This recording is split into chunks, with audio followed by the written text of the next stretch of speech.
अक्टूबर के महीने में अमेरिका में मैंने देखा कि एक विचित्र दृश्य प्रस्तुत होता है। बहुत सारे घरों में नरमुंड और कंकाल लटका दिए जाते हैं और बच्चे भी बहुत तरह के वस्त्र पहनकर दरवाजे दरवाजे जाकर मांगते हैं और उन्हें हर घर से चॉकलेट आदि उपहार में मिलते हैं। मैंने छोटी छोटी 2 कविताएं उन पर भी लिखा। हेलोवीन के 2 चित्र देखिए। पूरा का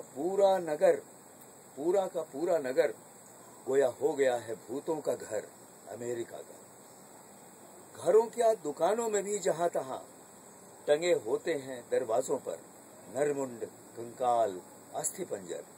और यहाँ के हॉन्टेड हाउसों में बेमानी नाचते गाते ठहाके मारते हंसते या रोते बिलखते भांति भांति के डरावने नकली भूतों का मेला।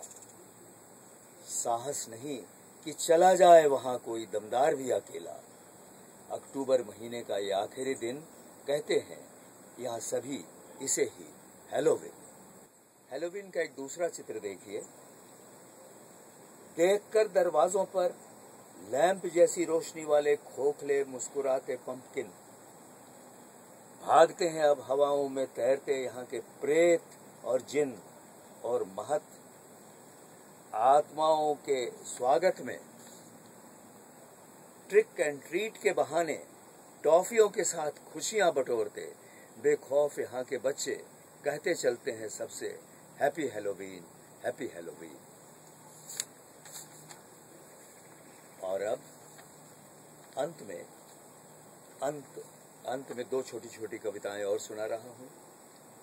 पहली कविता का शीर्षक है एक निराली रेल। अलग अलग हैसियत वाले अपने अपने घरों के डब्बों में बंद बेश या कम एकदम धीमी गति से छुक छुक छुक नहीं टिक टिक टिक चलने वाली एक निराली रेल के ही यात्री हैं हम। हर एक डब्बे में अपने अपने सामान सजोए अलग अलग गंतव्यों के यात्री। फिर कभी लौट कर नहीं आने वाली ये रेल कब कहां से चली और कितने ही टर्मिनसों को छली किसी को नहीं मालूम। क्षण भर के लिए भी यह रेल कहीं नहीं लेती दम अपने अपने डब्बों में बंद चाहे कुछ भी करते रहे हो हम। चिरंतन काल से यह बढ़ती ही जाती है आगे हरदम। हर डब्बे के यात्रियों के बीच चाहे ऊंच हो या नीच लाजिम है परस्पर कुछ रिश्तों का बन जाना। किसी से खुद ब खुद बेहद अपनापन हो जाना और किसी से बातों बातों में ही ठन जाना।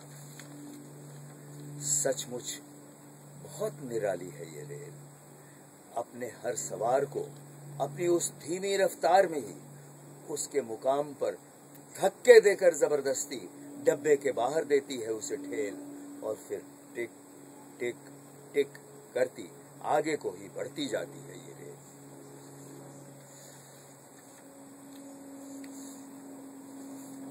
दो तीन कविताएं और लग रही हैं।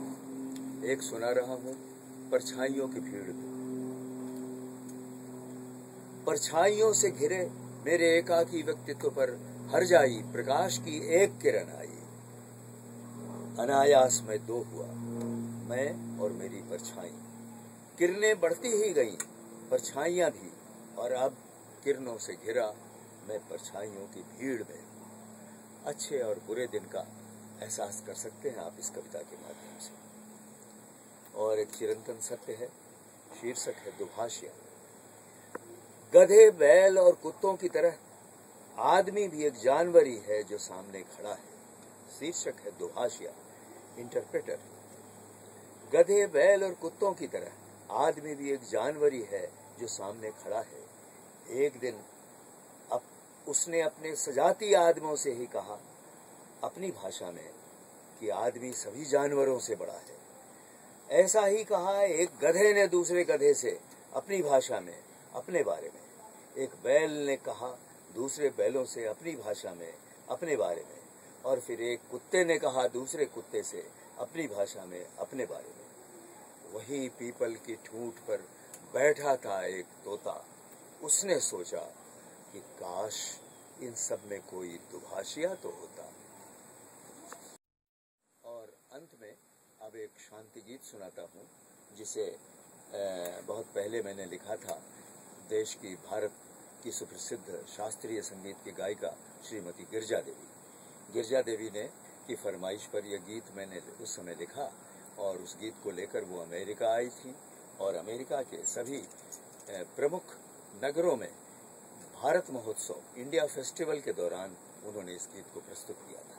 बहुत छोटा सा गीत है, उसके शब्द ऐसे हैं। विश्व सुखी हो, सतत निरापद, शांति सुमन बरसे, मानवता परवान चढ़े और मुक्त गगन सर से, मानव बंधु बने मानव का, हृदय हृदय पर से, बल वैभव संभाव विभाजित, दीन नहीं तरसे, विश्व सुखी हो, सतत निरापद, शांति सुमन बरसे, युद्ध रुद्ध हो, हृदय शुद्ध हो, यही स्वर्ग दर से, शांति शांति के स्वर गूंजे, निकल पड़े सब घर से, देश वेश से ऊपर उठकर, धन्य धरा हर से, विश्व सुखी हो, सतत निरापद, शांति सुमन बरसे।